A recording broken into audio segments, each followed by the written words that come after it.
the theme song sang for at least a while, right? No offense to your old theme song, but this shit is baller. It's fun. Oh, the old so one sucks in good. comparison. Yeah, apparently, yeah. So with that being said, what's up, everybody? It's been a week. We're back. It's Talkin TV. I'm just fucking excited and raring to go because, goddamn, like, I wanted to get this episode out as soon as possible because this is one that I've been looking forward to for a very, very long time. Who am I? You guys should know that by this point. I'm channeling my inner Carlisle now. My voice is a little raspy, but don't worry, I'm not sick because I am, once again, of course, Dom, the movie nerd. One of I released my top 10 worst of the year so far, and it got called Cancer Online. So right now, I'm considering that a win. I am on a winning streak today right now. And with me, of course, as always, is my faithful co-pilot, newly christened, Chris TVN. Chris, what's going on, buddy? What's up, man? I don't know if we got to talk about that nickname. We forgot to bring that up in the production meeting. It's definitely a work in progress. I think it's a big work in progress. And to your thing about being sick, I would like to let the listeners know that the Talkin TV office crew, whatever you want to call us right now, the sickness is gone. We are no longer sick. Hell yeah. Dom had that little sickness in his voice last week. I was 2 weeks ago now. 2 weeks ago. Yeah, something true. Like that. I was out of commission last week. Yeah. I mean, down for the goddamn count. I miss going to see Bad Boys for Life. This is the difference between like you and me is that when I'm sick, and again, this is just like me. I guess I'm like the peak example of human health. Why I got chosen for that, I have no fucking clue. I guess try to be a little modest, that's but just don't like you? a Dr. Manhattan thing going right there. But yeah, I just bounced back real quick. I'm sick for like a day and a half with just like sore throat and just overall annoyance, convenience. But you get knocked on your ass. It's like fucking where you had a cold, I got strep throat. Yeah, literally. Who can predict this shit? Who knows? Fucking different immune system regulations and everything. But so, Chris, so we're back. This is our third episode so far for the new year, the new decade. So far, we've hit best of last decade. We hit our favorite TV shows. That was a fun one. Before we hit our top 10 favorite movies, because we are still catching up. Don't worry, there was a lot of movies that we watched in 2019. Good year, apparently. Really, it was really my good year. first year really like diving in and you know, I guess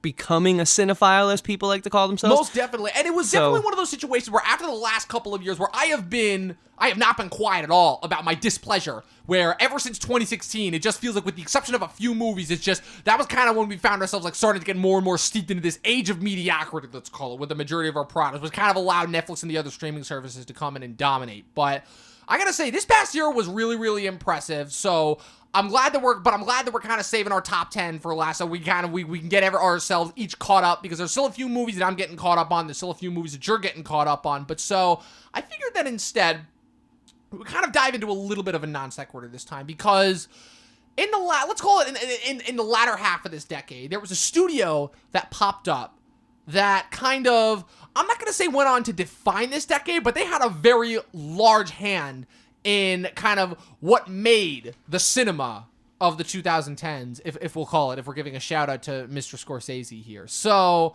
Chris, with that being said, what is it that we're talking about in our episode today? Today we're talking about, and I'm going to try to say this as unbiasedly as possible because it is my favorite movie studio that I've at least been exposed to in the past few years. The amazing, the powerful, the incredibly diverse and fearless, I would call them, fearless A24. I would use all of those words and more to describe this fucking studio. Now, for those of you that are unfamiliar with the independent film studio known as A24, so this studio was created by film peoples Daniel Katz, David Fenkel, and John Hodges, based out of New York City in around 2012. Prior to founding this studio, they worked in film and production before leaving to eventually co-found this company, which was originally A24 Films, before they just cut the films and just made it down to A24, very similar to how, supposedly on advice from Sean Parker, Mark Zuckerberg cut the Facebook just down to Facebook. Little social network reference for you there. Facebook would have been so weird. Tell me about it. It's just like I would not have made the account. The line in the movie was drop the. Just Facebook. It's clean.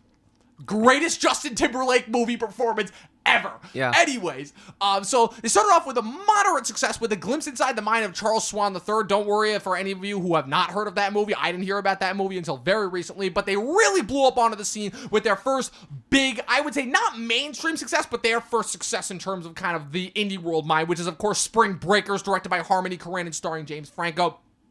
And they've kind of just been like on a slow and steady roll upwards ever since. This is the studio behind Ex Machina, Room, Moonlight, The Witch, Lady Bird, Good Time, Enemy, fucking Under the Skin, to name a few. And yeah, and so before we jump into like, I'd call it like our 2019 year in review of A24, what we're about to really give the listeners, can I ask you, like, just for someone who's sort of been an observer and been like pursuing a role in the film in the industry for a while now, like, what if you had to guess, because it is a guess, but like, what do you think is like the reason that A24 was founded? Like, they did an amazing thing, but there's so much risk involved. So why would you even take the risk to start a film studio up in the decade where streaming is becoming like a big player? I mean, if I had to guess, we'll take a look at, also keep in mind, this was not obviously the age that we're living in now. This is 2012, 2013, where Netflix has not even kind of forayed and taken that next step into the world of streaming. So streaming is very much so, I'm not going to say it didn't quite exist, but it was not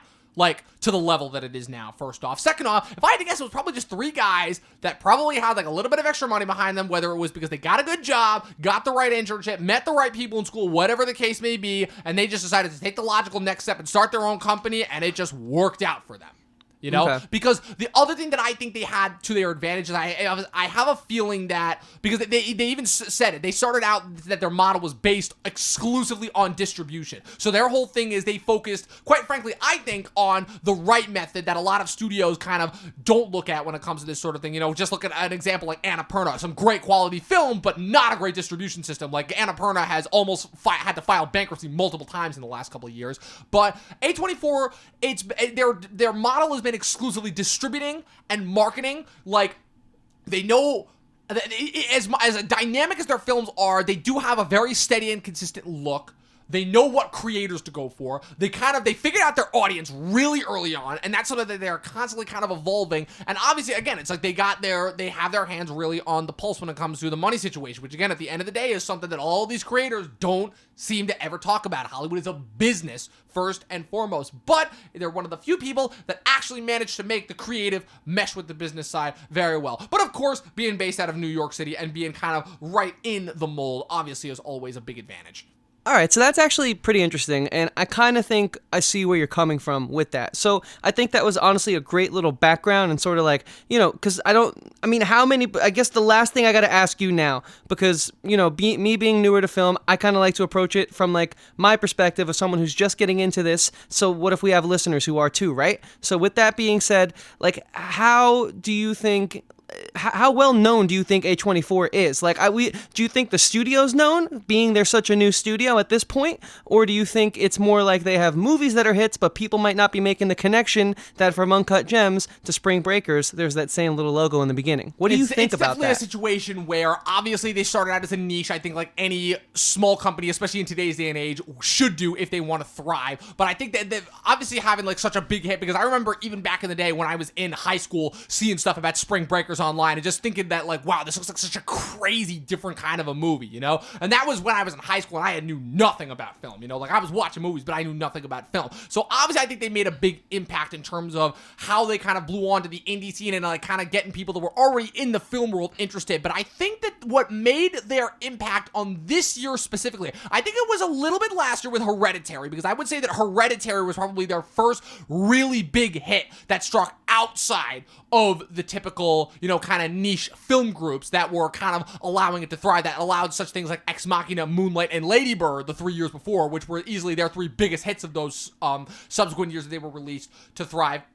Hereditary was kind of their first foray into kind of being recognized by the mainstream. And I feel like with 2019, again, it was a slow and steady build, but with 2019, I feel like is the year that they came to play, and they are now on the precipice of finally being recognized by the mainstream. And I feel like now that we're in a new decade, you know, we're in the 8th year of A24's mainstream existence, I feel like this will be the year that kind of determines and whether A24 will have staying power or whether they'll kind of like retreat and go back to being the niche kind of that they were. It's definitely going to be very interesting to see where they go from here on out. Yeah, and I would say I agree with that because if you look at what Uncut Gems did, if you look at people claiming, oh, Aquafina got snubbed, I mean, that was snubbed from being in an A24 film, and The Lighthouse, of course, with the Willem Dafoe conversation that came across with the Oscars. Just they were very few examples. Just a few examples of this dynamite year. They were very present in the zeitgeist this year. So with that being said, Dom, we've done our background. We've informed people, I think,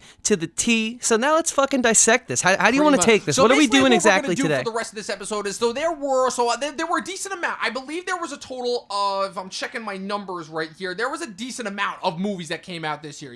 I think it was something about like 15 movies that actually got released this year. But because of the distribution models, they've got a lot of different means of distribution. Some of them go direct to streaming with DirecTV. Very few of them get the big theatrical release, and also just they don't have enough movies to get like the wide amount of press that they need. So Chris I would say in our area we're very fortunate. We kind of get because we're close to New York City, yes. we kind of get a decent amount of them. So, most definitely. So we actually got to see. But even while I was up at school in Syracuse, like I was able to access a few via streaming because they made a deal via Amazon Prime. That's why so many of their films are available to watch via Amazon Prime. Oh, that makes sense. If there is a little bit of a shameless plug, you guys should definitely go and watch some of these movies because I believe that a majority of them, if they're not in theaters, are still available on Amazon Prime. So with that being said, we're going to break down each of the 7 major A24 releases that we both got to watch this year. We're going to break them down by release date. We're going to give you guys a little plot summary, who directed them, kind of give you an idea of what each film is about, and then we're just going to talk about them and rip these films apart. Because, oh man, first of all, I think this is the first year where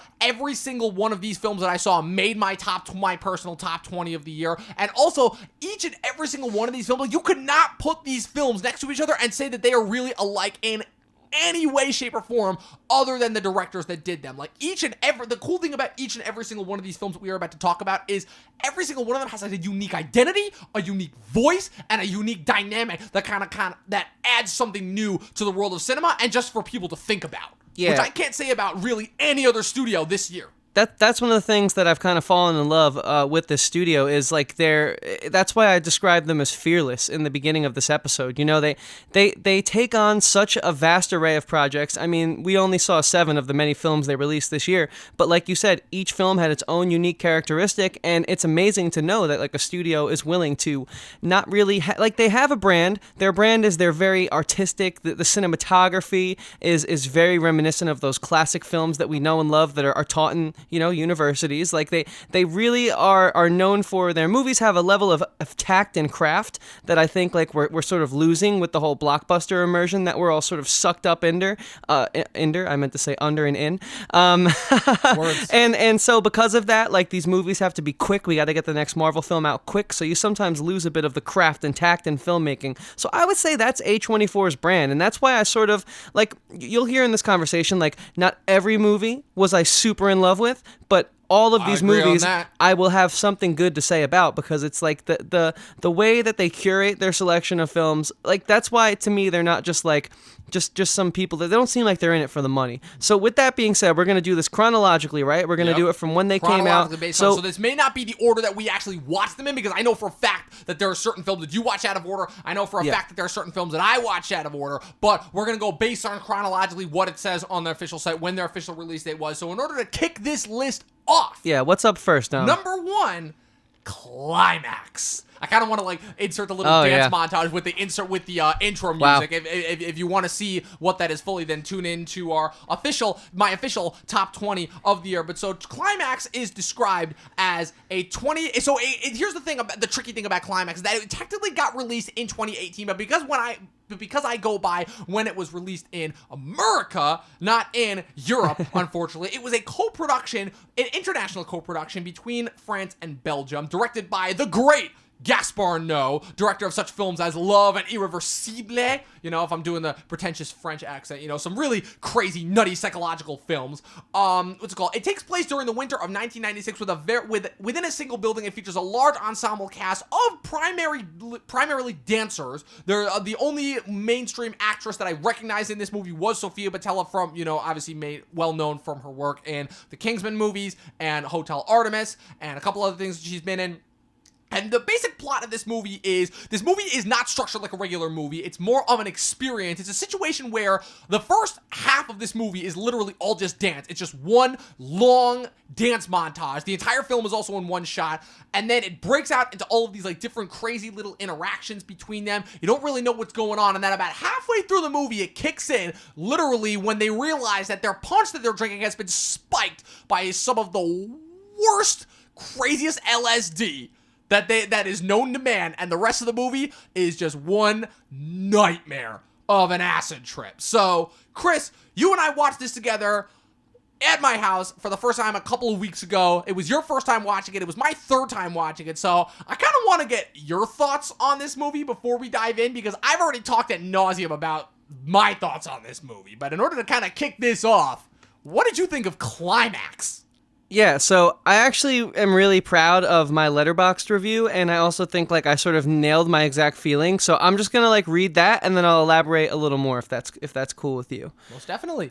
So, quoting now, I said, "Well, I saw it.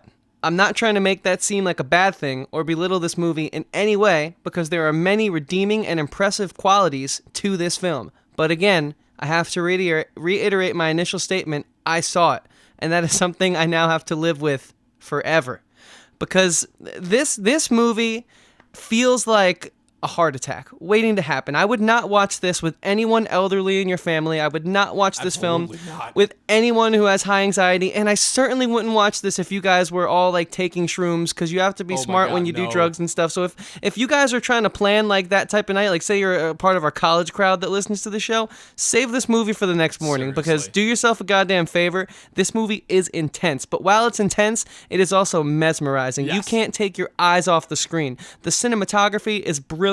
The set design is so awesome. The use of color and the lighting. Oh my god, the costume design. Yeah, this is definitely one of those movies where, again, it's more of an experience than a traditional film. Like, you don't watch this movie in order to, like, kind of get enraptured in the story, because the story is literally just one half dancing, one half fucking psychedelic, the worst goddamn acid experience that you probably ever have seen put to screen. Now, the one thing I can say is that for anybody who ever has done psychedelics like that, this is probably one of the most accurate feelings that you can get when in terms of seeing that kind of feeling portrayed on the big screen. And No definitely does an incredible job with kind of like portraying those feelings by like the way that he moves the camera, because this film, if I'm not mistaken, it is another one of those films that is done all completely in one take.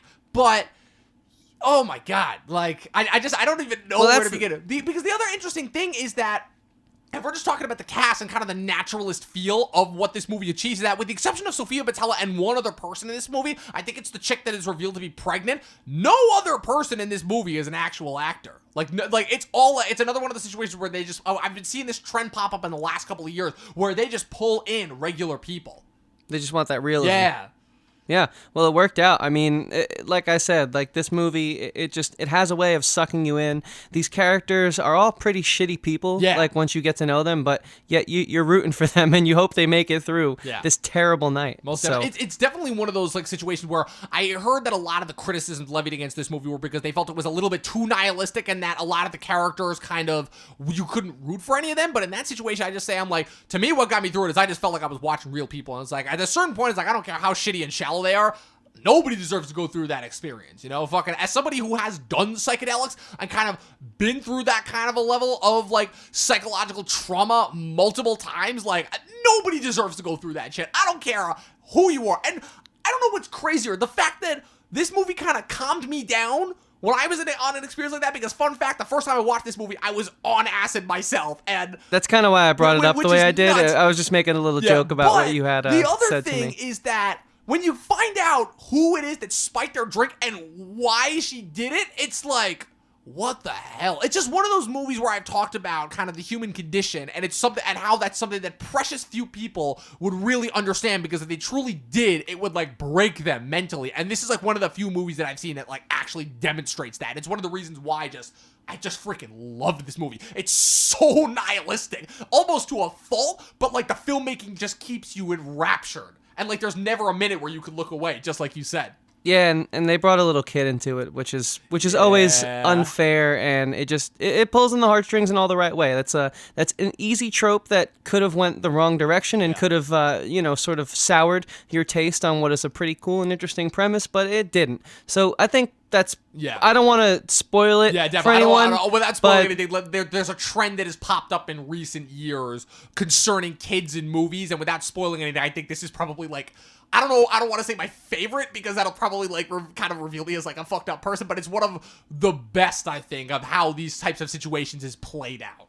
Yeah, I'd agree. So with that being said, I feel like we've kind of given a nice little summary of Climax. Do we want to do like a mini rating, or do we want to just move on to the next thing? I figure, again, this is not one of the situations where we're rating it. This is just a situation where we're kind of talking about each movie and then we're moving on to the next one. So, yeah, well, it was a great film. I liked it. I loved it. So if we're moving on now, the next one that we have, so Climax, again, it got a wide release on, oh my god, gotta scroll through the list here, on March 1st, technically. So the next film, according to this chronological order, again, continuing with the track record of absolutely batshit insane French films, like, don't remember, I was never really necessarily a fan of the French New Wave in school, but I just gotta admire these French directors. Like, they give no fucks and pull no punches when it comes to portraying certain matters, because the second film that we have on our list, one of, again, that you just watched recently, I watched this up at school and was blown away by it, and then when I went down to Tribeca Film Festival in April, a couple of my friends saw it in theaters and were like, bro, that was crazy. I'm like, I fucking love this movie, and that is Claire Denis' High Life, which is described as an erotic science fiction horror film, which stars Robert Pattinson as one of many prisoners that is kind of shunted together on a shuttle in space, literally just sent out into the black hole of space to die.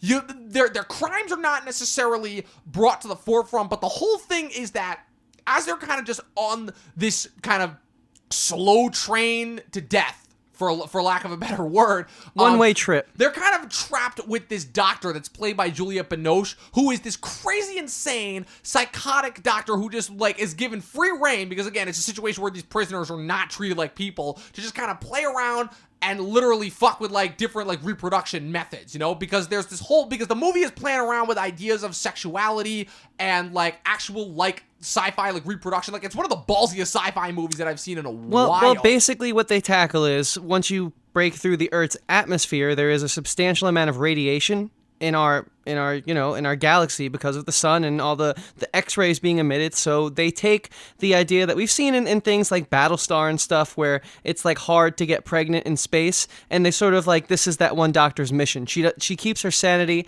on their one-way voyage into the eye of a black hole by just fighting to impregnate the females on the ship with the sperm of the males. I mean, there's no other way to say it. I never thought I'd talk about that on the show, but that's literally what the movie's about. Yeah, exactly. And so I think it's also even more about, like you just said in the last film, the human condition, where it's like, you know, you can take the boy out of the city, but you can't take the city out of the boy. Like these people still are shitty people. I mean, this film, there's a scene where one of the males tries to rape one of the females. They're constantly like hitting each other with glass or stabbing each other with scissors. Like these people are just as bad in on Earth as they are in space, and even more hideous. And so it's like hard to really root for anyone, because you find out that Robert Pattinson's character killed a dog, which, like, fuck you kill the dog. Right? But he's like the best of the worst. And so you're sort of like, okay, I guess I'm on his team, but it is, as uncomfortable as Climax was, this is like an erotic, uncomfortable film. Like, oh my god. And without spoiling anything, especially because you kind of have no choice, because this isn't a spoiler, this was in the trailer, where he's literally the last man standing. Yeah, he's the last man standing, but what I thought this film did interesting was, like, you don't really need too much of the backstory. I like how Earth was shown through, like, these video clips, these very grainy, like, VHS looking, like, flashbacks. that sort of come and go, because it's really not about where they were, it's about where they're going and how they're reacting to where they're going. And it sort of does what I think Ad Astra was trying to do. I think this film, so I actually liked Ad Astra as a film better, but I think that this film, like Detective Pikachu, had a very clear mission, a very clear statement they were trying to make, and they achieved their goal, right? Because Because if you look at Detective Pikachu, and I'm going to bring it back to High Life in a second. I love how you keep bringing it back to Detective Pikachu. Well, because that movie worked, right? That movie had a few simple missions. We want family-friendly fun. We want you to laugh. We want you to be on this wild ride for us, and we want it to be clear and understandable the whole way through. Yeah, obstacles come up by the way, and we watch the characters solve them. But at the end of the day, like, the message is clearly presented, which is hard to do sometimes in space movies because you're this subject matter that we're dealing with. Especially with this subject matter, because space, you play with time, you play with black holes, you play with things that we don't really understand yet. We're just sort of speculating at. So I think that's why a lot of space movies are messy, and this movie is messy, no pun intended, but it's messy in different ways, in more erotic ways, and the message is very clear, and so I'll give it that. I personally, really honestly didn't like the film that much. Really? It wasn't my type of space film, but I enjoyed how clear the idea was and how well executed it was. That's what I'm trying to say. I think that this filmmaker had an idea, and they really executed it well. Again, definitely just another situation of, again, the French give no fucks. Like, pretty much exactly like you pretty much took all the words out of my mouth. Claire Denis had a very specific mission that she was wanted to mess around with in this movie, and she stuck to her guns. Kind of to bring it back to your point about Ad Astra, I do agree. I think Ad Astra is a better movie overall, but again, it's kind of falls back on those kind of traditional American values that we know of. You know, the good old, country-grown boy, braving the elements in order to find and bring back those who he loves, versus this one, again, it's another so goddamn nihilistic, where it's like these people are literally just on a one-track mission to their deaths. Like, it is a situation where kind of it's been talked about in media how human beings are the only creatures that are aware of their own mortality, and this movie just puts it on the forefront. And kind of the juxtaposition, like you were talking about, of kind of trying to create life in a situation where there was only death to come about, and in a way succeeding, because at the end it kind of sucks, kind of bringing this child into the ship, only to ultimately doom it to die. But it kind of like, especially when she's older near the end and like she's a teenager, interact with Pattinson, that sort of like give you a little bit of uncomfortable thoughts, because like, oh god, it's like, it doesn't matter if they are related, like what do you do when it's like, what the end goal is gonna be, and it's like you're both kind of old enough for like reproduction. Like, that started to make me ask questions that I don't want to start to ask. So, yeah, I'm right there with you. Yeah, the thing about this movie is, like, I don't hate the film, I just didn't like it because the subject matter is a very bitter pill to swallow, and it's very abrasive, and so I think it wanted you to feel that way, and so that's why I think this movie worked, because I felt very off-put, I felt very uncomfortable, and it was such a weird juxtaposition because the cinematography and the mise-en-scène is gorgeous. Brilliant. And so it's brilliant. I just didn't know how to feel while watching it. I was just like, man, I want this to end, but I also don't. So with that being said, that's me with High Life. You gotta see it. Yeah, basically, yeah. You gotta see it. Yeah, it's one of those musts. It's like, again, it's a disturbing, difficult watch, but once you get through it, oh man, it was well worth it. So, and that's what I like about A24. Before we jump into the next film, is like a lot of these films aren't easy to digest.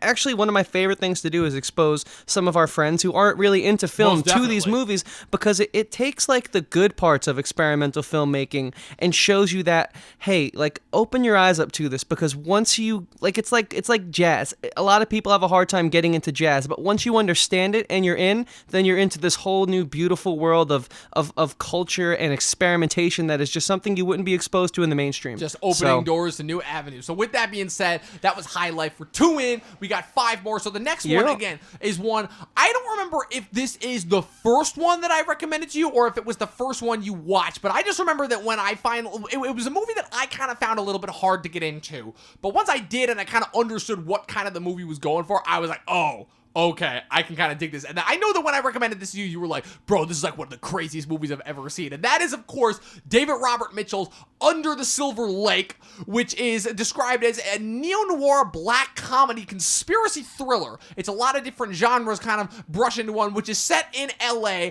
kind of like this hunkering, wavy, almost dreamlike experience, not unlike that of a David Lynch movie, where you follow around this kind of bum loser named Andrew, who's just a guy, played by Andrew Garfield, ironically enough. Actually, wait, no, that's not his name. Andrew Garfield is the actor. The character's name is Sam. His character, Sam, played by Andrew Garfield, is kind of just this guy who just wanders around LA. He doesn't work. He doesn't have a job for no other reason other than he just doesn't work. He kind of just lives in an apartment. He's late on his rent. And he just kind of wanders around LA, going to these different parties, sleeping with these other random girls. It's just literally the idea of just a directionless guy. Almost to the point of where, Like, he kind of just, like, makes shit up for no reason. And his life is, of course, thrown for a loop when he finds this girl just swimming randomly in his pool in the backyard. You know, again, typical. Again, it's a situation where I've never been to LA, but I feel like anybody who has would know this type of setup and these types of characters, where this girl that he sees swimming in his pool goes missing the next day, and he kind of, like, makes it. He's all of a sudden reawakened. He makes it his life's goal in order to find her. And it kind of takes him into this whole crazy, like underground and kind of exposing what LA really is. And it's a slow burn, but it is a nutty burn. And it's just one of those kind of throwbacks to those crazy, weird noirs that just, like, sets out to, like, truly expose you to a different world. And, like, it's crazy to me how this movie managed to make LA just feel like such a completely different beast. Like, I've heard about the differences between East Coast and West Coast mentalities a bunch of different times, but this is kind of like the first movie that kind of made me visually aware of that. So, Chris, you talked about Under the Silver Lake when you saw it the first time. So, what again, kind of break it down for me even more so. Like, what were your thoughts when you saw this movie for the first time? And because I want to see if you, like, had kind of like the same reaction that I did when I watched it. Yeah, so you were right. This certainly was the movie that I think I can say that I fell in love with A24 as a studio, and it's now I have to fight a bias when I see one of their films because I just assume I'm gonna like it because this movie, god damn it. Movies like Lady Bird and Moonlight prior had piqued my interest. Oh, the same studio put both of these films out there. They're pretty good, but this is the film where I was like, wow. So, this movie to me is. It's my kind of movie, man. I don't need a giant amount of exposition, and it's okay if the show don't tell is a little skimp, as long as it's intriguing and the mystery and the allure and like the atmosphere is enough to just suck you in, because this movie isn't as plot driven as maybe the trailers make it seem, or as you would want it to be. When you hear noir, you think like, oh, a detective, and it's going to be a very clear case, and he's going to go through the steps. It's a little more atmospheric, and it's almost... To me, this might not be correct, so I say to me because I know you're a little more adept in the whole pinpointing a genre of something, but it feels even a little slice of lifey, and I like that. Because I think LA is very much so romanticized. For a long time, I was hell-bent on moving out there. I had to take my vacation out there, right? You know that, Dom. Yep. And I came back and I was very disappointed because it was sleazy. It was a dirty place, and the people were pretty scummy. And, this movie, I think, is great because it sort of paints the depiction that you don't get. And so this movie felt real, and it felt very tangible. And that's why I like this film, aside from the fact that this is a masterclass in lighting. I mean, everything cinematically about this film is awesome for the most part, but to me, the lighting was like, when do you watch a film and you're really just like, I can't wait to see how this next shot is lit because of how good the first few shots are? Like that, I don't usually think that. So yeah, I love this film. I'm over the moon about this movie. I don't think enough people will ever see it, and that's unfortunate. Again, it's a question of where... obviously what it is that you want to see from a movie, because I remember the whole big thing is this movie had a crazy release date schedule. A24 wanted to put this out originally last year, well, 2 years ago now, in 2018. I think it was the original date was slated for November, and they kept pushing the release date back because it kept failing miserably in all of the test screenings, because like some of the things that people were pissed off about, they found the script confusing, they thought it was too cryptic, they thought it lacked substance, they thought it lacked depth, all this stuff. Again, it's all the typical stuff that you get with test screenings, and it's funny because I keep thinking back to a joke that Red Letter Media made, where it's like, all of the great films usually, unfortunately, do not have like the popcorn fun that a lot of the big films that we have now get, where it's like, they made this joke of like, where, could you imagine The Shining going through a modern day test screening? Like, it would fail miserably. It would never get released. And that's kind of a similar thought process that I have when it comes to this movie, where for a long time, this movie just feels like it is meandering and dragging its footsteps. And I have no clue what's going on. I have no clue what it's leading to. I'm just kind of along for the ride. I'm like, okay, I'm kind of in this now. I kind of have to see where this goes. And I'm getting into the world, but it's like, there's nothing really that's appealing for me here. LA looks gross. All these characters are really confusing. Again, the thing that was kind of getting me through it was kind of the David Lynchiness of it, where I'm like, okay, I can kind of perceive this almost as like being, you called it slice of, like, I would go for more so dreamlike quality, where it almost feels like everything in this movie is just like could be easily a figment of this guy's imagination, just because he's to a point now where he ultimately realizes the pointlessness of his life, and this is literally just facets that he's making up in order to justify his continued existence.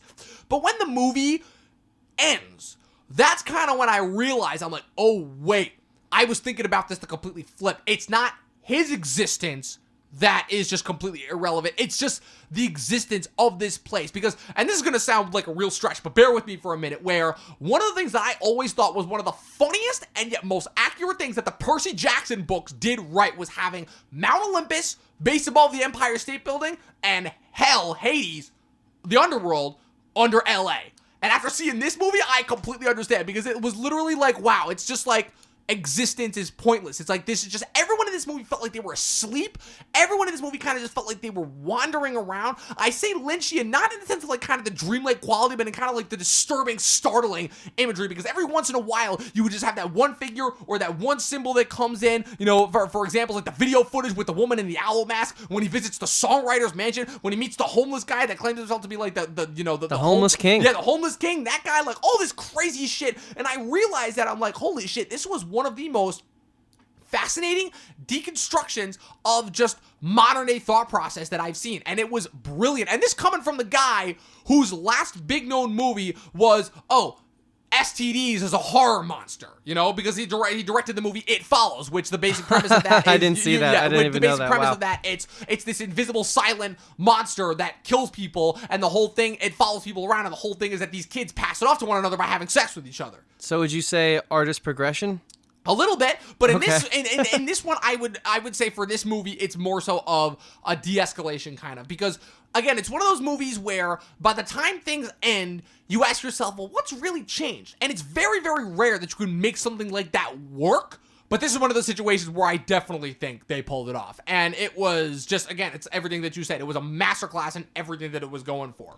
Yeah, I'd say it's not for everyone, but I would say my final statement on this is give it a chance. Again, I feel like that's something that we're going to say about a decent amount of these movies. But once we get into like some of the later installments, you know, we had to get past some of these like initial crazy installments in order to get into the stuff that people watch. So if we're moving on now, our fourth film that we saw. So we're moving ahead a few months. The technical wide release for Under the Silver Lake was April, but I remember A24 finally said, fuck it, we're not going to bother releasing this in theaters. We're just going to drop it. And if I'm remembering correctly, I believe I did watch it still in the winter. It was January when I watched that movie. So now we're fast forwarding ahead a couple of months. And this was actually a movie that we saw together in theaters at the same time. And the interesting thing about this movie is that, again, this is the same director who only 1 year before, I would say, did A24's biggest and most well-recognized movie. This was a movie that what people were complaining should have been nominated for Oscars. They were hailing it as a revolutionary horror movie, and that was, of course, Ari Aster's Hereditary. And my whole relationship with Hereditary was that I thought the first two-thirds were good. It was a very, very well-done effort for a first-time director. They were very good.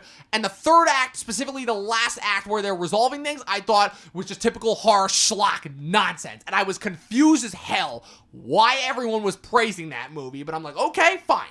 I get it. First-time effort. Not everyone's going to react the same way. You know, there's been a decent amount of people who have made debuts. You know, not everyone can have kind of like the effect of that they had with The Witch, you know, with Robert Eggers. But... Right. Fast forward a year later, and this is actually like I don't think I've seen like a situation where a guy does back-to-back efforts. Ari Aster's releasing his second movie, Midsommar, and you and I watched that in theaters the first time. And if I'm kind of breaking open the lid on this, whereas I thought Hereditary was good, I didn't love it, but I thought it was a well-done effort. With my problems with the third act, I could not fucking stand Midsommar.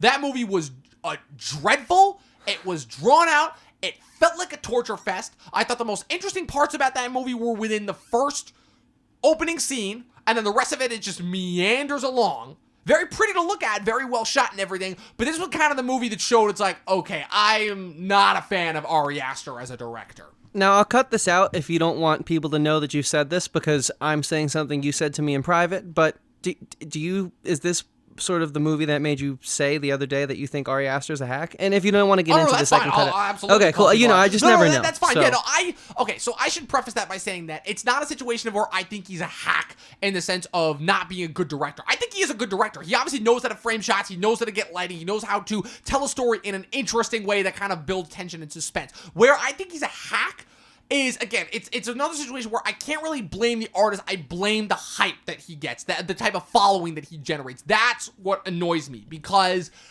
every once in a while, again, I don't say this often because, again, you know, art is largely, again, as much as I hate to say it, it is largely dependent on the fans and your type of following and the reactions you get. But it's one of the situations where his following just overhyped the shit out of his movie so much that not only was I like, okay, I don't really get what it's all about, but it's also a situation of where, like, it kind of just ruins any sense of, like, enjoyment that I can get out of the movie. And I can already tell that he's another cynical filmmaker. Like, he already said, like, I am not trying to make people, like, enjoy my movies. I am trying to make these as torturous as possible. But if I'm going into actually what I meant by that, my whole thing is that if you're really breaking down his movies, what really anything new is he adding to the horror genre? If you really think about it, like, to me, again, this is a thing that I saw, like, again, it's one of those hacky meme quotes that just gets repeated over and over and over again, but I have to agree with it where, again, Midsommar was already done. It was The Wicker Man in the 70s. We already got a shitty Nicolas Cage remake of that, but it's like, if I want to see The Wicker Man, I'll just go rewatch The Wicker Man. I don't need to see this, you know?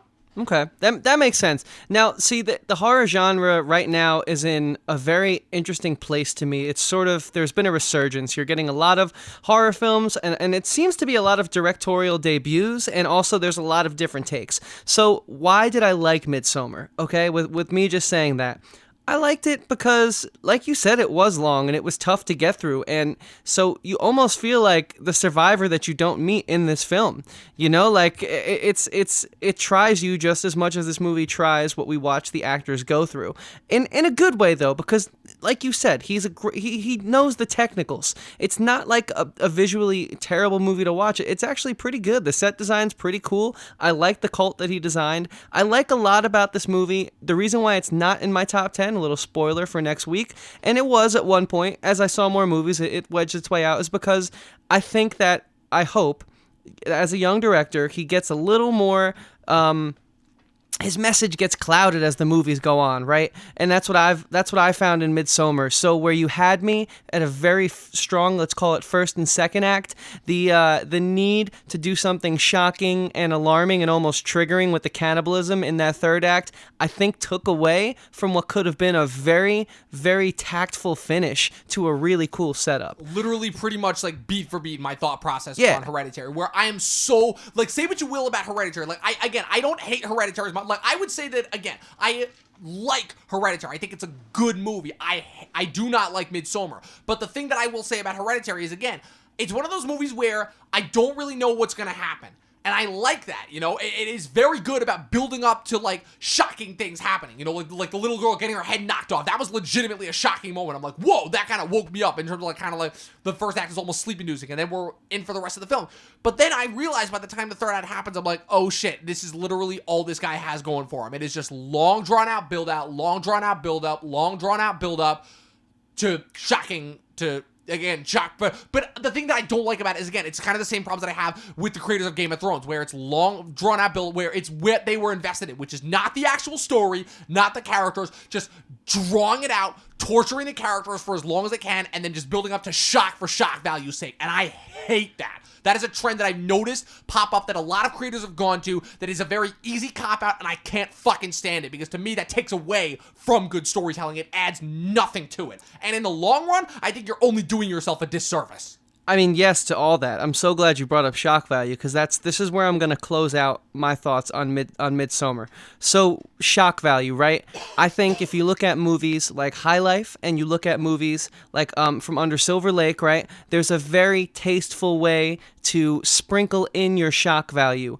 And even in horror films, we've seen The Witch. There's a great way to do shock value that isn't sort of like, look at me, I'm a scary movie now. And so I think if this director can sort of find the line between his craft, which is very well nuanced, and he's obviously well versed and he's a filmmaker, but if he can just figure out how to just be a little less, I don't want to say obnoxious because that's rude, but like obnoxious because I can't think of something else. I would agree with you, obnoxious. It is obnoxious what he goes to in terms of just how he goes for shock value's sake. And so that's why I'll at least see what he puts out, maybe his next two movies. He'll at least have me for a little while longer because I'm hoping for some growth there. Definitely. And if I'm closing out my thoughts on it, I did hear that, again, I never like to shit on any new and upcoming director. I always want to be in with them for as long as I possibly can until I just finally say, okay, I'm like 4 or 5 films in and I still haven't seen anything new. I'm done. But Ari Aster, again, this is only his second movie, so I would still be willing to give him the benefit of the doubt. I do think he is still one of the up-and-coming talents that definitely does have a very bright future ahead of him.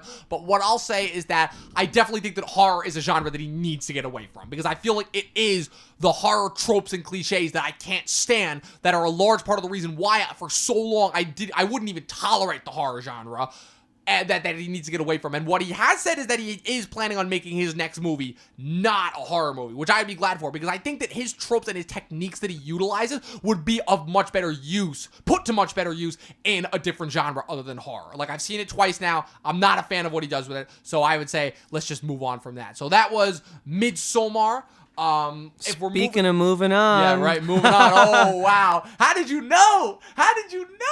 But so that goes forward. We move forward a month. That was, what's it called? Midsommar was released actually in the beginning of July. So no, never mind. We're staying in the same month. So we're only moving forward a few weeks, which is, again, doing a complete 180. We are still talking about death, but from a very, very different viewpoint. I would say a much more touching and heartfelt viewpoint, which again speaks to me more so. I'm much more so a fan. Don't get me wrong, I love my shocking and disgusting movies, but I'm also a huge sucker for those really heartfelt gut punches movies, because the next one, the number 5 on this list, is The Farewell, directed by another newcomer, Lulu Wang. This is her first feature debut film that stars Awkwafina as what is it? It's first generation. Yeah, first generation. Well, she's an immigrant herself. She is an immigrant herself. I wasn't sure if she was born in the U.S. or in China, but she's an immigrant. She moves to America when she's 6. I just watched this movie last week, so it's fresh in the mind. And she's trying to be a writer because, as most people find when they come to America, the youth is given a chance to be a little more artistic and a little more creative, because the parents actually have a country that they can. And they talk about that. Like, the American dream allows Awkwafina to be a 30-year-old who still hasn't really found her career path yet. Let's just put it that way. Absolutely. And of course her world is thrown for a loop when she discovers that her grandmother, who is still living back in China, given the nickname Nene by her, has been diagnosed with a severe form of cancer, and that she is going to be dying of a terminal illness and will be dying in a few months. And also discovers, quite shockingly, that the rest of the family will convene for the first time in several years. They have not seen each other, but are planning on keeping the illness a secret from her grandmother, and will be convening under the guise of the fact that her cousin is getting married. But it's all a sham, really, just so that they can see the grandmother off for the first time. And this is kind of a new practice, because Awkwafina's character, Billy is her name, again, as somebody who has been primarily brought up in the West, is unfamiliar with this Eastern practice and culture, and is rather confused by it. And again, as stated by her mom, just stay home. Don't come, because you're too emotional. She'll see you, and she'll get one whiff of you, and she'll figure out that something's up. But she goes anyway, because she says, fuck it, this is my grandma, and she's dying. I'm not gonna let that get in the way. And it kind of breaks open into this whole new world of kind of bringing Western and Eastern practices together in order to kind of find a perfect middle ground. And though as much as I disliked Midsommar, I fucking loved this movie. I loved this movie so much. I saw it with my grandma, ironically, and we both, don't worry, my grandma's fine. She's not dying anytime soon. And I absolutely love this movie. It was so delightful. It was heartwarming. It was definitely true to life, I would say. It's one of those situations that I describe where I talk about these types of family movies. Again, that's kind of another term that's kind of been bastardized by Disney over the last couple of years. Fun for the whole family. And this is kind of what I think of as a family movie. Not one of the shitty American movies where it's just a joke a minute and a bunch of random things that just happen with the fun, heartwarming message at the end. No, this is one of those situations where this felt like real people actually getting together and actually, kind of getting all the rules. Because the thing that I talked about, which is where whenever you're with your family, it's almost never just consistent. It's awkward, it's messy, you kind of get out all your feelings, all your grievances, but at the end of the day, you still have that relationship of blood that you don't have with anybody else. And at the end of the day, that is going to win and triumph over everything else. And that, to me, again, it's a situation where I'm watching a Chinese family, as an Italian kid, I'm a third-generation immigrant, but, the last person I know that came directly off the boat was my great-grandfather, who died, when I was a baby, before I even really got a chance to know him. And so, yeah, I felt like that, and that still spoke to me, that kind of idea. Well, this movie has a lot going on, where I think if you were put off by the marketing and you said, all right, I've seen this kind of movie before, a movie about loss. There's so much more. It's a battle of culture. It's West versus East. This movie is also parental versus child. I mean, the parents have done everything for their daughter, yet they simultaneously, at every chance they get, sort of like kind of beat her down and almost resent her for getting chances that she doesn't have.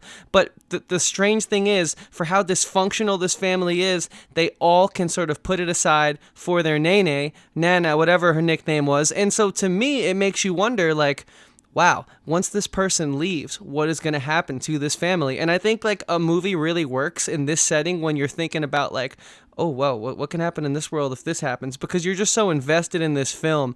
The cultural portrayal of like China and like how, they even say, the uncle says to her at one point, like, but this is the thing you have to understand. This is how it is over here. You're Americanized now. I think like if even if you're not an immigrant, this movie can really resonate because like there is a whole nother world out there. And while we try to be open-minded, right, our generation's like the whole, there's more than just our little scope. But are you actually really exposing yourself to that? Maybe not, because a film like this makes you think, I never would think to not tell someone I love that they have a terminal disease. Why would I hide that from them? But it's us thinking like that is so alien to them, whereas it's so common for the family to take on the burden over there. And this film is a burden if we're going to talk about it as a film now, aside from just like the context that it carries, right? I mean, this film is an emotional heartstring tugger. You're trying, I had to fight back the tears. I watched this at home. I had to pause. I was like, yo, listen, I know you're not supposed to do this while watching movies, but I don't really feel like crying right now, so I'm going to go take a 5, make myself a cup of coffee, come back and finish the back half of this movie. And that's only halfway through it. Yeah. I mean, haven't even gotten to like the emotional couple, but that's still like on the comedy parts of it. But kind of to bounce off what you were saying, literally, it's like, you're right, where kind of we as immigrant children, because we are, think about it, like, I don't think there's a single person living in America today that is not descended from an immigrant of some capacity, Irish, Italian, Asian, fucking we're the melting Middle Eastern. pot. Like every person that's living in this country that is not Native American is an immigrant in some capacity. And obviously we have, obviously some of us are so displaced that it's like we consider ourselves to be fully Americanized. But I like the idea of kind of tackling the idea of some of the more recent generations, again, in this case, tackling the Asian culture and how the idea of where they consider themselves Chinese, but then when they actually go back and see how it goes in the traditionalist country, yeah, they may speak the language, yeah, they may have been brought up with those values, but until you actually see it in person, you realize that it is a completely different world. It's funny because that actually goes back to a point that I saw got brought up on The Sopranos that I bring up all the time, where you look at the Italian Americans, I'm talking like the greaseball Goombas, from like, that grew up in like the 70s and 80s, they all consider themselves to be Italians, but once they go over and actually see how things are done in Italy, it's like night and day. Like, I look at an Italian American and an actual Italian, having seen both kinds of nationalities, and they're two different sects to me. And that was really interesting, seeing how this film tackled that from a different perspective. And again, if we're just talking about the emotional gut punches, like, so many. Oh my God. I don't even know where to begin. What I will say is, it's an A24 film, so there is a high quality. The filmmaking's there, the performances, the acting, it's all great. I don't think we need to talk about that in this film. We need to talk about how real of a situation this is. The whole time I was watching this movie, I was thinking, like, I just can't wait for this to be over and I can go downstairs and hug my grandma, because, like, God, life's too short. Yeah. And I think I was so happy that I watched this with my grandma. It was like the perfect person to watch it with. That's a great movie, because there's an appreciation there. The fact that you're already hanging out with your grandma watching this film, I think that's what this movie.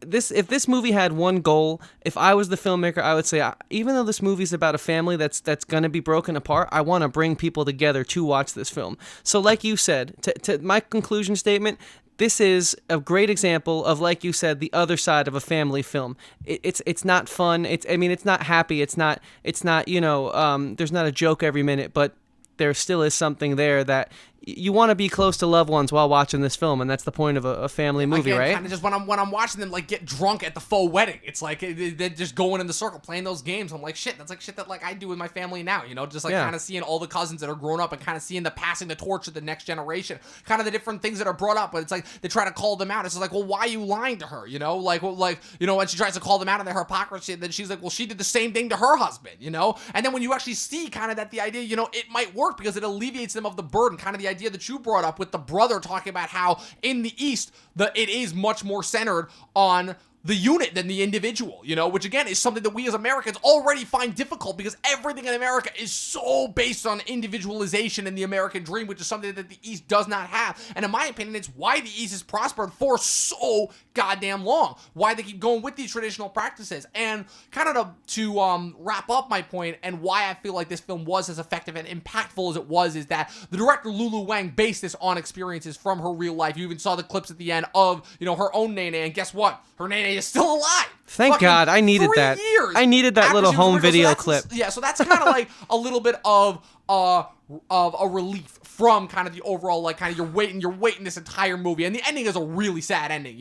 So they sad. don't need to show her dying, obviously, in order to still have that. Because we've all had that quiet moment with our family where we're like, what do you say? There are those moments in life where if you say something, it just makes it worse. And so yeah, I mean, that's the farewell. There is beauty inside. And not to harp on the performances too much, but I think we can both agree. Awkwafina and the grandma, Zhao Shuzhen, both fucking snub. Zhao as the grandma is my absolute favorite supporting performance of the year. So good. I mean, so goddamn good. So believable. Such a naturalistic performance. Hey, this might be in conversation for next week for me. We'll see. Maybe not. So, moving on. So, we have tackled 5 of our movies so far for A24. We got 2 more. And number 6, is another movie that we both watched together. Oh, yeah. Now we're getting to the big dogs. But don't get me wrong, I love The Farewell. I loved The Farewell. But these next 2 movies that we're about to talk to might be like peak 2019 A24, because our next one is a sophomore outing. Robert Eggers made his debut back in 2016 with one of the most ferocious outings, not only into A24, but in the world of horror with The Witch, and he continued that with his sophomore effort that was released in October this year, The Lighthouse, which features around Robert Pattinson and Willem Dafoe as 2 lighthouse keepers that are assigned to just this random barren rock of a lighthouse in, I want to say, I keep fucking up the time period. It's the 1600s. 1600s England, and what's it called? And the first half of this film is literally just them going about their time, working on the lighthouse. Robert Pattinson is kind of just a normal guy. Willem Dafoe was this old ass cranky pirate who talks in like fucking like old sailor tongue and like farts every 30 seconds and just orders Pattinson around like a slave.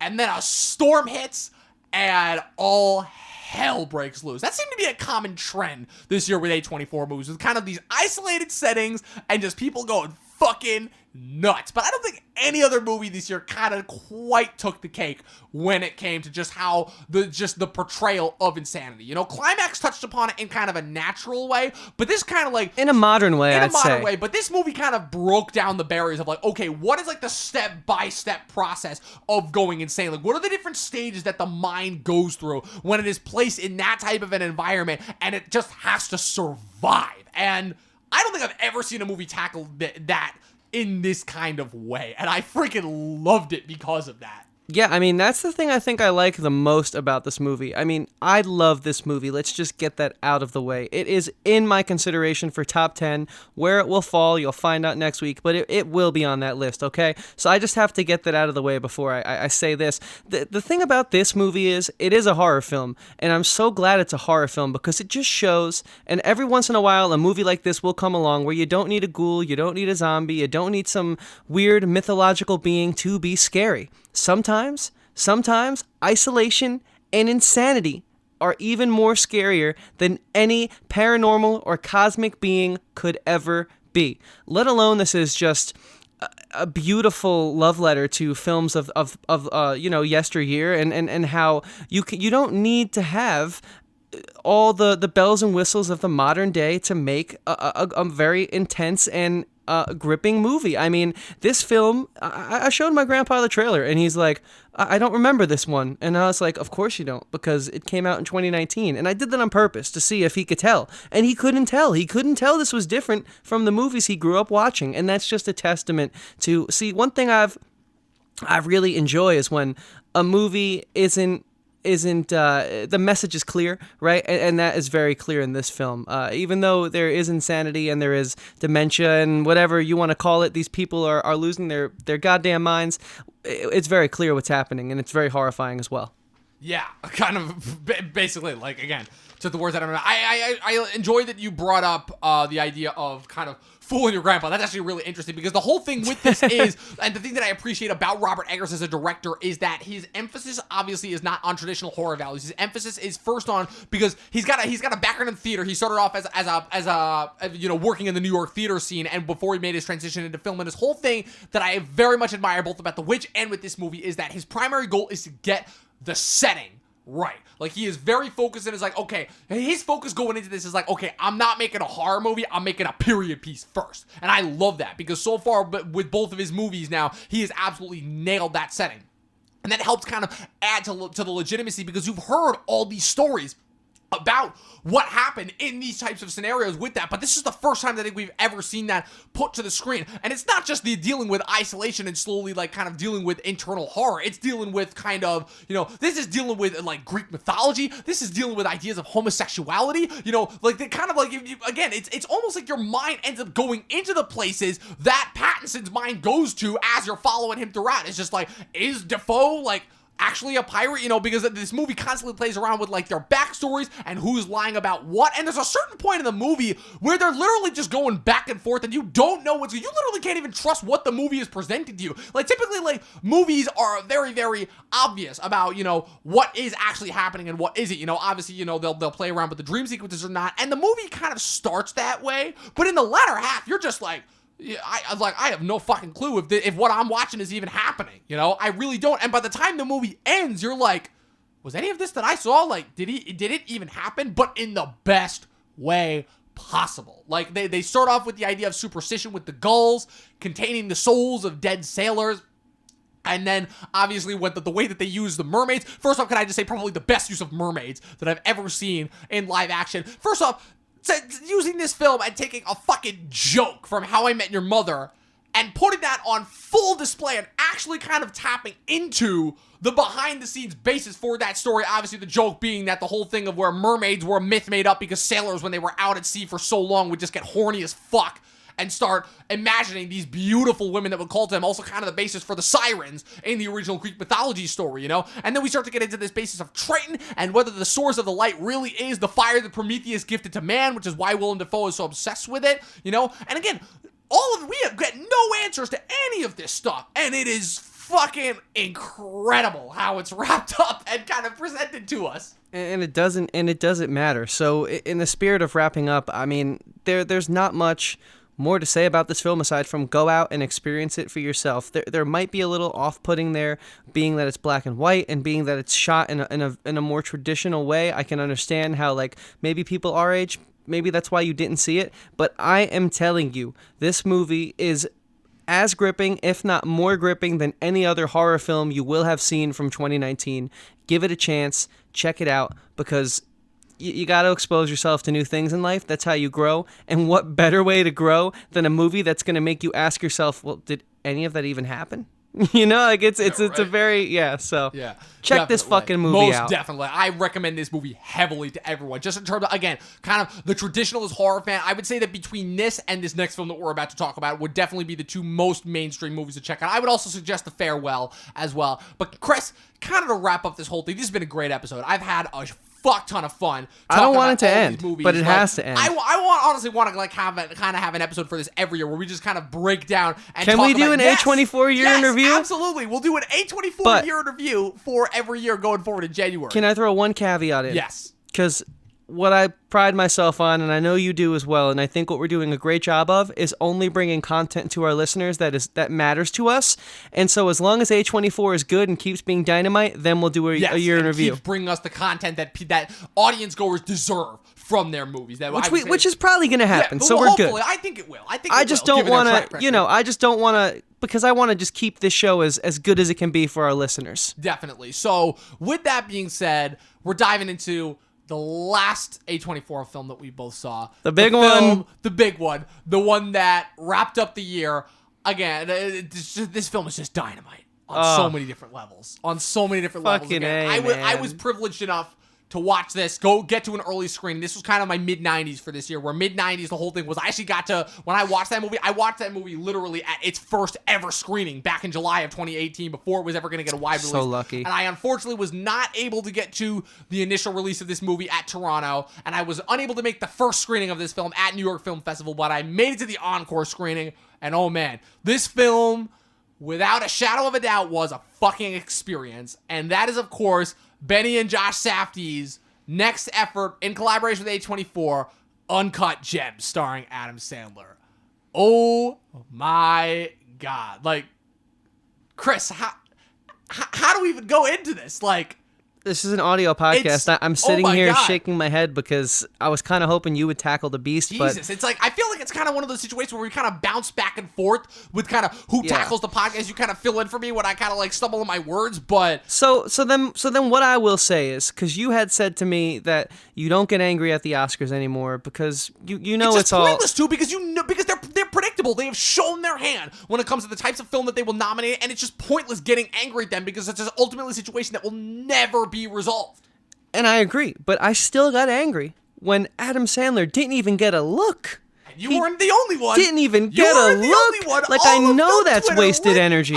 I know that's wasted energy, and I know that's silly because we're not going to make a change. They're old, grumpy fucking Academy members that don't care, but literally. God, man. Seriously. Adam Sandler is, I mean, to call him a bright spot in this film means that you went blind watching it because everything is pretty much working, but he's got to be the brightest spot if all those lights are up to 100. Which is funny, he's the highest. This is not a character at all that you want to like relate to. This is a low down gambling, like the worst kind of gambling addict that you could ever think. And just right off the bat, you can tell this movie's going to be special because this is probably the first movie that I've ever seen that tackles gambling addiction in the most realistic way possible. Like, well, it just shows you that it's just as real of an addiction as anything else. Like, it is an illness. Like, this movie portrays this guy like he is mentally ill. And there is not 1 second in this movie where I don't believe that. And how Sandler fucking portrays that as compellingly as it does. Like, and that's not even getting into the actual plot of the movie, of what this movie's about, which unfortunately I've done a little bit of a disservice there, which is that Adam Sandler portrays Howard Ratner, who is a diamond store owner on West 47th, who is heavily in debt to his mobster brother-in-law, portrayed brilliantly by Eric Bogosian. And things start to take a little bit of a change when he ends up getting a massive uncut opal straight from an Ethiopian diamond mine that supposedly has magical properties to it, which will hopefully help him out in his notorious betting. But things, of course, go immediately wrong when his assistant brings in actual basketball player Kevin Garnett as a potential client, and Garnett sees the opal and wants it badly because he thinks it'll bring him good luck on his games. And this, of course, sets Sandler down a rabbit hole of just misfortune after misfortune after misfortune. This movie to me was, what is the formula? It's the Henry something, well, the Henry's law of movies, where everything that can go wrong will go wrong, and it just gets worse and worse. It's an escalation of de-escalation, and it is fucking brilliant in every sense of its presentation there. And so to take that last sentence of yours and apply it just to other people aside from Adam Sandler, I mean, even the kids in this movie played their part, and they played their part well. Like this movie was, it was intelligent and it was smart, and it was presented in a sleazy light. It was presented in like, oh, these are the scumbags in New York City and we're trying to rip everyone off. But to be honest with you, it's so intelligently written that you're just like watching this high level of scumbaggery and crime and just twisted, fucked up people who live in these beautiful houses out in Long Island or wherever they live and go into the city for work. But like, you never wonder what your neighbors do to get to be in the same neighborhood as you, and this movie makes you think twice about that. Definitely. That's all I'm saying. And Chris, so you described this film as being similar to what kind of an experience? A heart attack. Yeah. And that's how I felt. 100% accurate. In a completely different way that Climax did. Absolutely. But it like kind of like, this is kind of like how this is why this is the perfect way to bookend it, where the minute that this film gets started, like you described it as a heart attack, I describe it as just a rush of adrenaline, where there is not a single moment in this movie where you are not on the edge of your seat, fucking tense, waiting to see what happens. But not just in the sense of like you're scared for Adam Sandler's life, which he is. He is in danger of his life literally from the minute you see him walking on the street on screen after he gets his colonoscopy. Ironically enough, where fucking, but again, you're laughing, you're crying with him. Like, fucking, he portrays this guy as like a sympathetic person, and he's fucking the source of all of his pain, where somehow every single other person in this movie has a rational reason for being angry or pissed off or just fed up with him and his nonsense. And you just can't look away. You just can't not watch him. He's so goddamn compelling in that sense. And oh my God, like, I don't think I've ever seen anybody say the line, "Holy fuck, I'm gonna come," in a non-comedic sense and still have it be fucking hilarious. It's so goddamn funny. Yeah, so Adam Sandler has found a way to work in the industry that hasn't always put his talents in the best of light. And I totally understand it. I mean, at the end of the day, I just want to be able to make money off of doing what I love. So if I was in his shoes, I would not turn down Just Go With It or Click or anything like that people give him flack for. I get it. But he's an actor, just as Robert De Niro is, just as Willem Dafoe is, and he shows that in this movie. So all I have to say is, if you are a fan of Billy Madison and he's the joke guy to you, but you've always really liked Adam Sandler, check this movie out, because maybe he doesn't have to just be the joke guy to you. Maybe if enough of us kind of get on board and give him praise, he won't threaten to put out his worst movie yet like he is right now, because I don't want that to happen. Nobody to blame for themselves. Like, if Sandler actually goes through with that threat, I'm like, come on. I mean, I won't watch it because I don't watch any of his bad movies. But again, just talking about Sandler, I feel like does a disservice to the Safdies and their really, like, this is some of the best filmmaking of the year. Like, again, I shouted out a ton of people, like One Oh Tricks Point Never with the score, Darius Khondji with the cinematography, the Safdies themselves, and Ronald Bronson with You're Right. This writing was smart. To talk about this film in 15 minutes like we are is a disservice, it really but we have to do it for the episode. But again, it's just one of those situations where you gotta see it. And the good thing is that it looks like people have, because I'm pretty sure that this is A24's highest grossing movie to date, which, again, A24 movies are never really known for breaking box office records, but this is one where I'm like, fuck yeah, let's go. So, and speaking of that, speaking of the box office records, and I think a nice way to wrap this out is, if you've liked anything we've said about these movies, please go watch it, because 18 million might seem like a lot of money to you, but if you know anything about film, you know that that's chump change. And the fact that A24 finally got on the map a little bit that way means that people are waking up, but I still don't think enough people know about the studio. So check out any of these movies. Hell, check out any of the movies that they've put out this year, because they're all great so far. I mean, they're literally all great. With the exception of Midsommar, I haven't been disappointed by a single A24 movie. But there's at least thought behind them. So yes. I wasn't the biggest fan of High Life, but I at least recognize the skill and talent behind it. So that's what you get with Midsommar. with A24. I give Ari Aster credit for being a good technician. Exactly. And just to put this in perspective, in order to wrap this up with the box office numbers, on a budget of less than $20 million, it just says less than $20 million, this movie grossed $46.9 million. Technically, double the budget is considered a profit. This movie made a fucking profit. That's a beautiful thing. That gives me hope going into the future. That just gets me excited for where film can go. It's a nice bright spot in a very weirdly turning dark industry in my eyes. Would you agree? Yeah, no, I agree with you 100%. The film industry is getting crazier and crazier as time goes on. So with that being said, we did that was our episode talking about the movies, the A24 episode for talking about 2019. We have one more episode talking about 2019, which is, of course, our episode that will be up next week, which is, of course, we're finally getting to it, people, our top 10 of 2019. That's going to be a very fascinating list in order to get into. I hope that you guys stick around for it. I hope that you guys have enjoyed listening to these episodes. Thank you again, of course, for putting up with us for our week absence. And so with that being said, Chris, where can people find us on the interwebs? Well, that's a great question, Dom. They can find us anywhere that matters. I'll start off by saying that. And it's just at Talkin TV. No G. TALKIN TV. And if you need a little more of an explanation, Chris, that was a little vague. Okay. Facebook, Twitter. We're going to be on YouTube really soon. Keep your eyes peeled for that. Instagram. Most importantly. All those places. When I say Twitter, I mean my personal Twitter, which I promote the show on. I know you don't have one, Dom, but I'm carrying the torch on Twitter. I deleted Twitter. So go and check me out there at Christian Ivanko.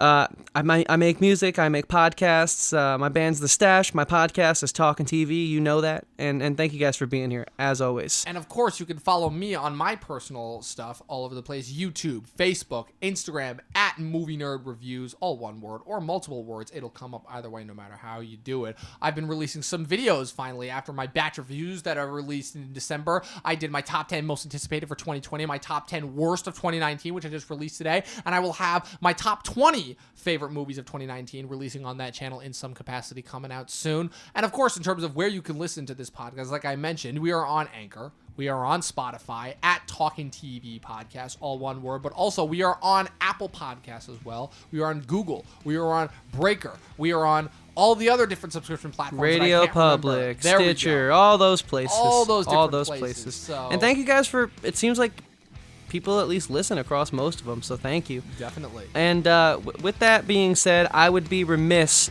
of my duties if I didn't turn it over to Dom to take us out of here on this dynamite episode, if I will add. Dom, how do we like to close this dynamite episode of a show? Watch more fucking movies, people. We out. One more time because of how dynamite this episode was. Really put your all into it. All right. Watch more fucking movies, people.